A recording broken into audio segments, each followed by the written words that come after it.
Hello, ಹೆಂಗದಿರಿ ಎಲ್ಲರೂ? ಎಲ್ಲರೂ ಚಲೋ ಅದಿರಿ ಅಂತ ತಿಳ್ಕೊತೀನಿ. ನಾವೀಗ ಎಲ್ಲಿ ಹೊಂಟೀವಿ ಅಂತ ವಿಚಾರ ಮಾಡಾಕತ್ತೀರಿ. ಬರ್ರಿ ಅದನ್ನು ಹೇಳ್ತೀನಿ ನಾ. ಅಲ್ಲೇ ಹೋಗೋಕ್ಕಿಂತ ಮೊದಲು ದಾರಿ ಒಳಗೆ ಗಿರ್ಮಿಟ್ ತಿನ್ನೋದು ಮತ್ತು ಚಹಾ ಕುಡಿಯೋದು ನಾ ಯಾವತ್ತೂ ಮಿಸ್ ಮಾಡೋಂಗಿಲ್ಲ. ಅದು ನನ್ನ ಫೇವ್ರೇಟ್ ಅದು. ಸೊ ನಾ ಎಲ್ಲಿ ಹೋಗೋ ಮುಂದೆ ಫಸ್ಟ್ ದಾರಿ ಒಳಗೆ ಹೋಗೋ ಮುಂದೆ ಬಿಸಿ ಚಹಾ ಮತ್ತು ಗಿರ್ಮಿಟ್ ಕಂಪಲ್ಸರಿ. ಓಕೆ, ಸೊ ನಾವು ಬಂದಿದ್ದ ಇಂಟರ್ ಸೆಟ್ಲರ್ ಆಸ್ಟ್ರೋ ಫಾರ್ಮ್ ಅಂತ. ಈ ಫಾರ್ಮ್ ಇರೋದು, ಇದಕ್ಕೆ ಫಾರ್ಮ್ನು ಅನ್ಬೋದು, ರೆಸಾರ್ಟ್ನು ಅನ್ಬೋದು. ಈ ಫಾರ್ಮ್ ಇರೋದು ಪೂರ್ತಿ ಹಿಂಗೆ ಗುಡ್ಡದ ಮೇಲೆ ಅದ. ಸೊ ಅಲ್ಲಿದ್ದ ನೇಚರ್ ಆಗಲಿ ವೆದರ್ ಆಗಲಿ ಇಷ್ಟು ಅಂದ್ರೆ ಇಷ್ಟು ಥಂಡದಲ್ಲ, ಏಕ್ದಮ್ ಮಸ್ತ್ ಅನ್ನಿಸ್ತದೆ. ಆಮೇಲೆ ನಾವು ಈಗ ರೀಸೆಂಟಾಗಿ ಹೋಗಿದ್ವಿ, ಸಿಕ್ಕಿತ್ತು. ಬಟ್ ಅಲ್ಲಿ ತಂಪು ಗಾಳಿ ಇತ್ತು.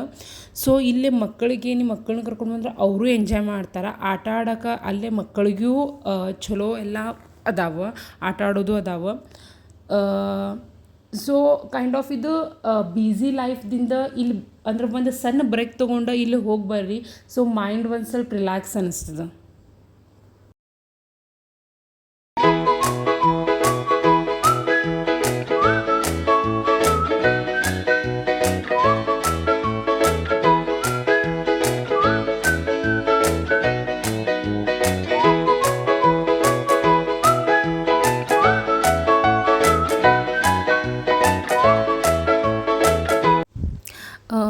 ನಾವು ಇಲ್ಲೇ 6 ಗಂಟೆಗೆ ಸಮಥಿಂಗ್ ಈವ್ನಿಂಗ್ ರೀಚ್ ಆದ್ವಿ.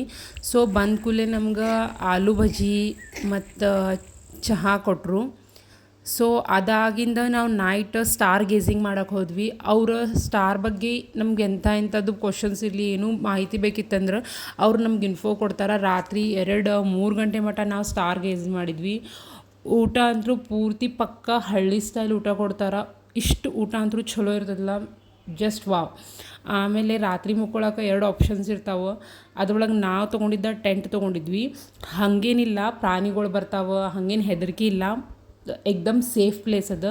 ಸೊ ಮುಂಜಾನೆ ಎದ್ದು ನೋಡಿದ್ರೆ ನಿಮ್ದು ಟೆಂಟ್ ಓಪನ್ ಮಾಡಿದ್ರೆ ಮುಂದೆ ತಂಪಂದು ಗಾಳಿ ಇತ್ತು. ಅದೇನೋ ಒಂದು ರಿಲ್ಯಾಕ್ಸ್ ಮೂಡ್ ಅನ್ನಿಸ್ತು. ಸೊ ದಯವಿಟ್ಟು ನಿಮ್ದು ಬ್ಯುಸಿ ಲೈಫ್ದಾಗ ಒಂದು ಸಲ ಬ್ರೇಕ್ ತೊಗೊಂಡು ಈ ಪ್ಲೇಸಿಗೆ ದಯವಿಟ್ಟು ವಿಸಿಟ್ ಮಾಡಿರಿ. ಮೈಂಡ್ ರಿಫ್ರೆಶ್ ಆಗುತ್ತೆ. ನಂದು ವಿಡಿಯೋ ಏನಾರ ನಿಮ್ಗೆ ಲೈಕ್ ಆಗಿತ್ತಂದ್ರೆ ಶೇರ್ ಮಾಡಿ, ಸಬ್ಸ್ಕ್ರೈಬ್ ಮಾಡಿರಿ, ಕಮೆಂಟ್ ಮಾಡಿರಿ. Thank you.